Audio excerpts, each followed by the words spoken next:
Hey, how's it going everybody? It's Tanner here, and welcome to a new Ninjago video here on the channel. In today's video, we are going to be talking about a little bit of behind-the-scenes stuff regarding Wajira's character, and whether or not she was actually planned to be a Season 14 villain all the way back when she was first mentioned in Sons of Garmadon. So like we've covered on the channel before, Wajira was officially mentioned first in Ninjago within Season 8, kind of in a passing conversation. Jay and Nia casually discuss the storm, and Nia brings up an ancient tribe which once worshipped a storm spirit called Wahira, as it's known now, Wajira. So the ancient tribe is most likely a reference to the Keepers, and Wajira is obviously referenced by name. But was this planned since the beginning? Since that introduction to these characters, was it always planned that in some season down the line, this ancient tribe as well as this ancient storm spirit would be introduced? Was that planned, or was it just something that they thought of randomly one day? Well, we actually have an actual answer from Tommy Andreasen, who is of course one of the co-creators of Ninjago, and he replied to somebody asking the same question with this response. That's just how we think. If puzzle pieces connect, we connect them.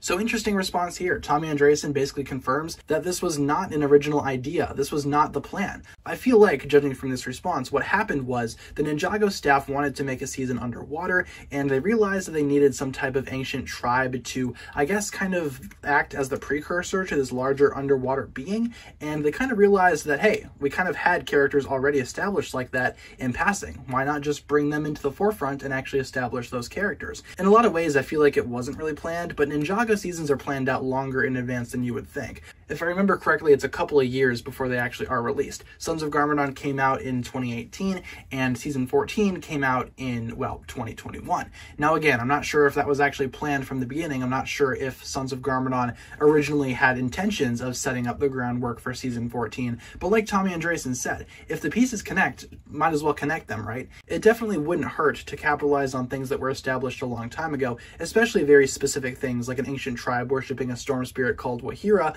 You might as well just play on that, especially if you want to introduce a foreign tribe on some type of island and you want to introduce an underwater serpent. Just make it connect to the modern day. I feel like not everything needs an explanation like that, but I feel like it's just kind of a cool scenario. I'm glad that they referenced it all the way back in Season 8 because it does show some level of world building. Even if it wasn't intentional, I still think that connection being established and built upon is a very good idea. I kind of want to go back through older Ninjago and find some other things that were kind of mentioned in passing that could maybe be spun into other seasons later on down the line. But like I said, not everything is that intentional. I always really enjoy looking into behind the scenes stuff like this and hearing what the actual people that work on the show have to say about stuff like this, because it was a question that I had for a very long time, and I'm glad that it was recently answered on Twitter by Tommy Andreasen. Big shout out to him once again. He is one of the best people in this community. What an awesome guy. Let me know down below in the comments what you think about this. Do you feel like this was planned from the beginning, or do you feel like this is just a coincidence that kind of lined up conveniently to establish some type of overall, I guess, sense of world building? Leave all your thoughts down below in the comments, and hopefully you enjoyed the video. If you did, feel free to like, comment, subscribe, do all that fun stuff,